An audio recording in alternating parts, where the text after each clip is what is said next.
नमस्कार, हमारे चैनल में आपका स्वागत है। मैं हूं रामचंद्र मौर्य। साथियों, क्या गठबंधन सरकार बन पाएगी? क्या प्रधानमंत्री नरेंद्र मोदी 8 जून को शपथ ले लेंगे? क्या गठबंधन सरकार अगर बन गई तो चल पाएगी, और चलेगी तो कितने दिन, कितने महीने चलेगी? इन सवालों का उत्तर दिल्ली में सियासी गलियारों में तलाशा जा सकता है। प्रधानमंत्री नरेंद्र मोदी के साथ नायडू की डील फाइनल नहीं हुई है। जो मांगे नायडू कर रहे हैं, उसे नरेंद्र मोदी पूरा करने से मना कर दिए हैं। एक तरह से कहा जा सकता है, चंद्रबाबू नायडू और मोदी की डील बिगड़ गई है।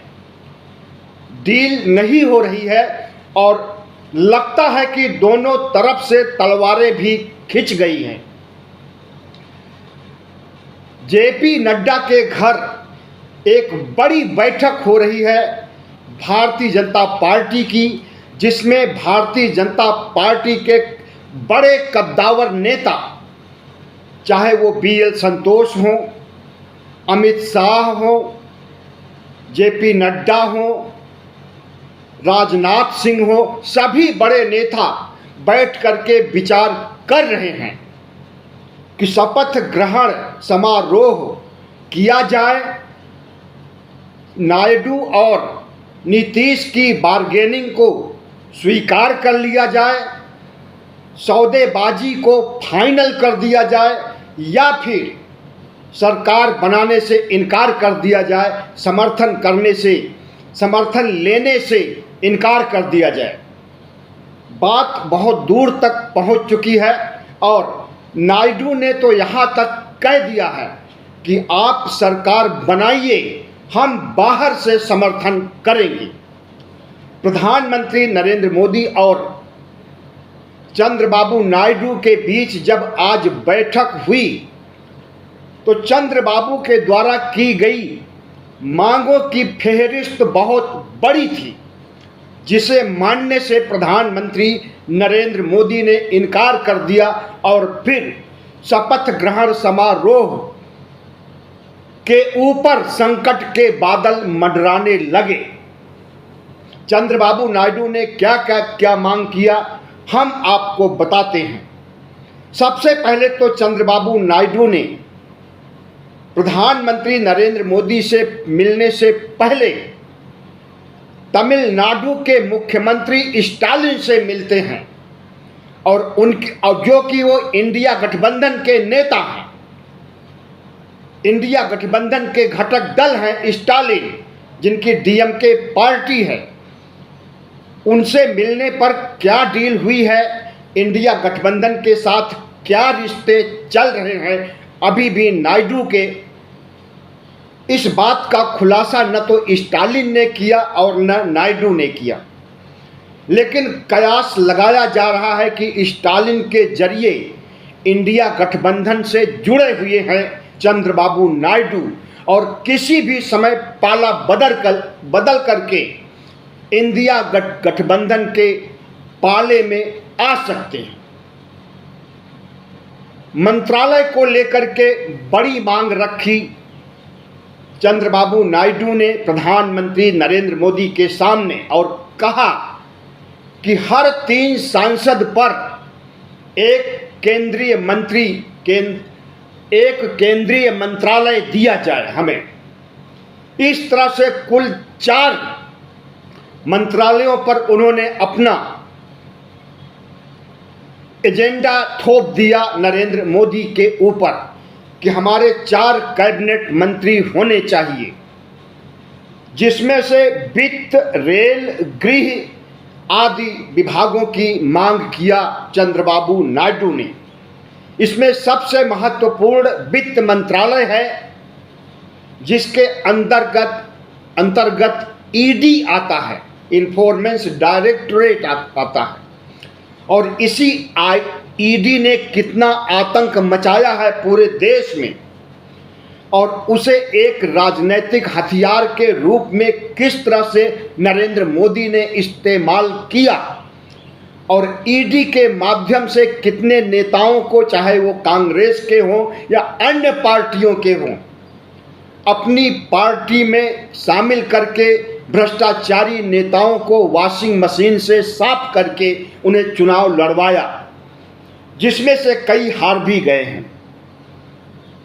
तीसरी मांग उनकी है एनडीए का कन्वीनर या संयोजक बनाया जाए। अभी एनडीए के कन्वीनर प्रधानमंत्री नरेंद्र मोदी हैं। संयोजक या कन्वीनर का मतलब कि एनडीए का हेड, एनडीए का प्रमुख, जो कि एनडीए को चलाने के लिए बड़े फैसले करता है। इस तरह से इन मांगों को मानने से इनकार कर दिया। और हाँ, एक मांग और है चंद्रबाबू नायडू की, जो सबसे बड़ी मांग है, वह यह है कि लोकसभा का अध्यक्ष तेलुगु देशम पार्टी से बनाया जाए, यानी चंद्रबाबू नायडू की पार्टी से बनाया जाए। पिछले 2 कार्यकाल में 2014 और 19 में ओम बिरला, जो कि भारतीय जनता पार्टी के नेता हैं, इनको लोकसभा अध्यक्ष बनाया गया था। और सबको पता है कि किस तरह की तानाशाही ओम बिरला किया करते थे, और तमाम सांसदों को बर्खास्त करने से लेकर के जबरन कानून पास कराने का काम ओम बिरला ने किया था। और ऐसा चंद्रबाबू नायडू और नीतीश कुमार अब संसद में नहीं देखना चाहते हैं।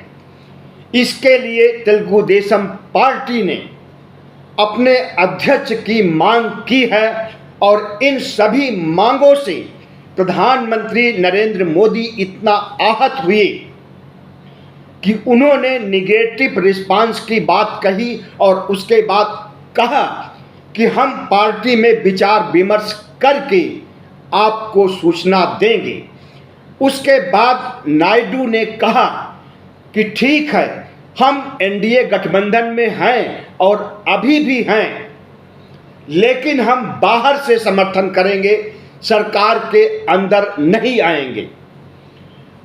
तो दोनों खेमों में गुस्सा इतना बढ़ गया है, और इंडिया गठबंधन के साथ जो संपर्क सूत्र चंद्रबाबू नायडू से मिले हुए हैं, वो चाहे स्टालिन हो या फिर गुप्त सूत्र हो, हमें लगता है कि 2-4 दिन में नायडू इंडिया गठबंधन की तरफ आ जाएंगे।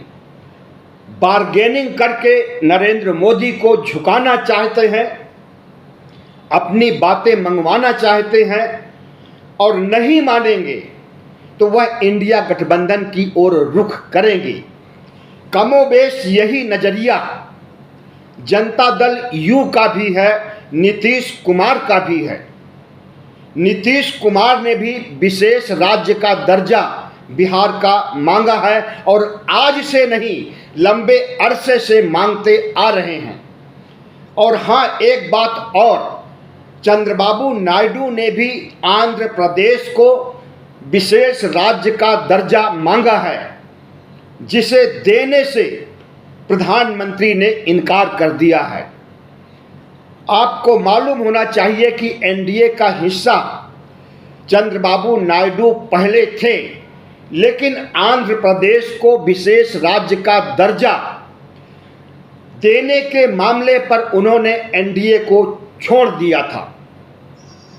और कुछ समय पहले जब उन्हें किसी घोटाले में आंध्र प्रदेश की सरकार के प्रमुख, यानी आंध्र प्रदेश के मुख्यमंत्री जगन मोहन रेड्डी ने गिरफ्तार किया था चंद्रबाबू नायडू को, तो माना गया था कि प्रधानमंत्री नरेंद्र मोदी के इशारे पर गिरफ्तार किया गया है। और उन्हें जेल से तब छोड़ा गया जब उन्होंने स्वीकार कर लिया कि हम एनडीए में आ जाएंगे, और जेल से छोड़ने के बाद एनडीए में आ भी गए। लेकिन आज जब नरेंद्र मोदी को चंद्रबाबू नायडू की बहुत ज़रूरत है, ऐसे समय में चंद्रबाबू नायडू बार्गेनिंग करके नरेंद्र मोदी को झुकाना चाहते हैं, तो नरेंद्र मोदी एक हद तक झुक सकते हैं, लेकिन ज़्यादा नहीं झुकाया जा सकता है, चाहे भले ही सरकार बने या ना बने। बात इस पर आ गई है, यह गोदी मीडिया आपको नहीं बता रहा है और बताएगा भी नहीं। जितने भी लूज पॉइंट होते हैं उसे गोदी मीडिया छुपाता है। तो जनता दल यू से तेलुगु देशम पार्टी से समर्थन लिया जाए या न लिया जाए, इसके लिए जेपी नड्डा के घर पर बैठक अभी चल रही है। अभी बैठक खत्म नहीं हुई है और इसी बैठक में निश्चित किया जाएगा कि कितनी मांगे मानी जाए चंद्रबाबू नायडू की और नीतीश कुमार की। नीतीश कुमार खुद पर्दे के सामने न आकर के पर्दे के पीछे से खेला कर रहे हैं और अपनी पार्टी के प्रमुख प्रवक्ता केसी त्यागी के द्वारा लगभग वही मांगे रख रहे हैं जो चंद्रबाबू नायडू रख रहे हैं। बढ़ करके 2 कदम केसी त्यागी ने कहा है कि अग्निवीर कार्यक्रम की समीक्षा करनी होगी। सीधे सीधे शब्दों में कहा जाए तो उनका कहना है कि अग्निवीर कार्यक्रम को खत्म करना पड़ेगा और सेना में पुरानी बहाली जो कांग्रेस के जमाने में थी उसी बहाली के तहत बहाली की जानी चाहिए। CAA NRC की भी समीक्षा करने, UCC की भी समीक्षा करने की बात केसी त्यागी कह रहे हैं और यही भारतीय जनता पार्टी के मुख्य मुद्दे हैं। अगर गठबंधन सरकार बनेगी तो इन सब मुद्दों से उसे हाथ खींचना होगा भारतीय जनता पार्टी को और अपनी सांप्रदायिक पृष्ठभूमि से भी नाता तोड़ना पड़ेगा और धर्मनिरपेक्ष मूल्यों में, संविधान की इज्जत करने में, संविधान को मानने में डॉक्टर भीमराव अंबेडकर के संविधान को क्षति न पहुंचाने पर भी नरेंद्र मोदी को सहमति देनी होगी, तभी गठबंधन बन सकता है। और चल कितना सकता है कुछ नहीं कहा जा सकता, लेकिन बन ही नहीं पाएगा, हमें तो ऐसा ही लग रहा है। शिवसेना उद्धव ठाकरे के प्रवक्ता संजय राउत ने कहा है कि पहले तो प्रधानमंत्री नरेंद्र मोदी तीसरी शपथ ले ही नहीं पाएंगे और अगर ले भी लिए तो ज़्यादा दिन तक सरकार नहीं चल पाई है। संजय राउत का यहाँ तक कहना है कि अभी पिक्चर बाकी है, यह मत कहिए, बल्कि यह कहिए कि अभी पिक्चर शुरू हुई है। उन्होंने संकेत दे दिया कि इंडिया गठबंधन खेला करने वाला है और नरेंद्र मोदी जिस नैरेटिव को बना करके, जिस तरह से जोड़ तोड़ करके सरकार बनाना चाहते हैं, इस पर प्रश्न चिन्ह लग गया है। प्रधानमंत्री नरेंद्र मोदी और भारतीय जनता पार्टी के होश उड़े हुए हैं। दूसरी तरफ विदेश के तमाम राष्ट्राध्यक्षों को 8 जून के शपथ ग्रहण में आने के लिए निमंत्रण दे दिया गया है और फिलहाल 8 जून का शपथ ग्रहण समारोह कैंसिल कर दिया गया है, बात यहाँ तक पहुँच गई है कि शपथ समारोह कैंसिल कर दिया गया है और इसे एक दिन आगे बढ़ा दिया गया है। लेकिन हमें लगता है कि बात नहीं बनेगी। चंद्रबाबू नायडू और नीतीश कुमार नहीं मानेंगे, अपनी मांगों पर अड़े रहेंगे, तो शपथ ग्रहण होगा ही नहीं। और विदेश के राष्ट्राध्यक्षों को जिन्हें आमंत्रित किए हैं उन्हें नहीं आने की नोटिस दे दी जाएगी। तो इतना आसान नहीं है गठबंधन सरकार बनाना, और अगर बन गई तो चलाना। हम गारंटी के साथ कहते हैं कि अगर गठबंधन सरकार बनती है तो यह 5 साल नहीं चल पाएगी। हमें लगता है कि 1-2 साल में ही नीतीश कुमार और चंद्रबाबू नायडू की जोड़ी किसी सांप्रदायिक मुद्दे पर या फिर भारतीय जनता पार्टी की तानाशाही अहंकार फिर से शुरू होता है तो किसी भी मुद्दे पर सरकार गिरा सकते हैं। सुनने में यह भी आ रहा है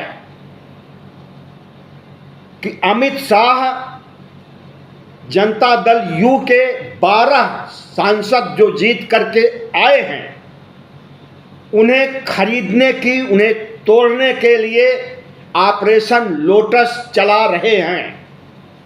अगर जो बात सुनने में आई है ऐसा होगा और 12 सांसद बिक जाएंगे, मुंबई से, देश की आर्थिक राजधानी मुंबई से टेम्पो में भर करके बोरे आएंगे, अडानी अंबानी बोरे भेजेंगे टेम्पो में भर करके, और उस बोरे में जो रखा हुआ है उसके द्वारा सांसद खरीदे जाने पर नीतीश कुमार सड़क पर आ जाएंगे। हो सकता है मुख्यमंत्री पद से भी उन्हें हटा दिया जाए।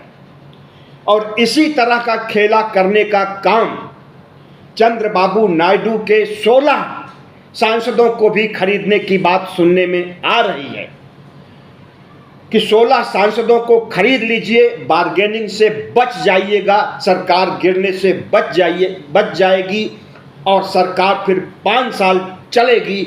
और जो खरीदे हुए सांसद 16 और 12 आएंगे, इन 28 सांसदों को भारतीय जनता पार्टी की सदस्यता दिला करके भारतीय जनता पार्टी में शामिल कर लिया जाए। हम जिस खेले की बात कर रहे हैं खरीदारी की, यह तो होना ही है।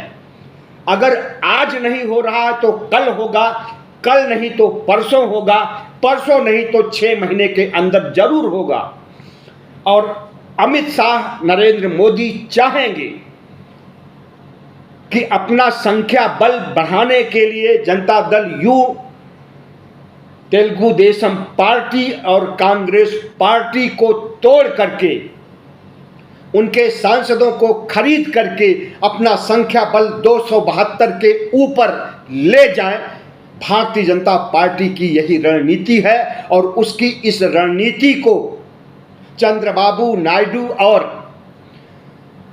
नीतीश कुमार अच्छी तरह से भांप गए हैं। इसलिए हमें नहीं लगता है कि मोदी तीसरी बार शपथ ग्रहण कर सकेंगे। बहुत बहुत धन्यवाद। हमारे चैनल को सब्सक्राइब कीजिएगा, लाइक कीजिएगा और शेयर कीजिएगा।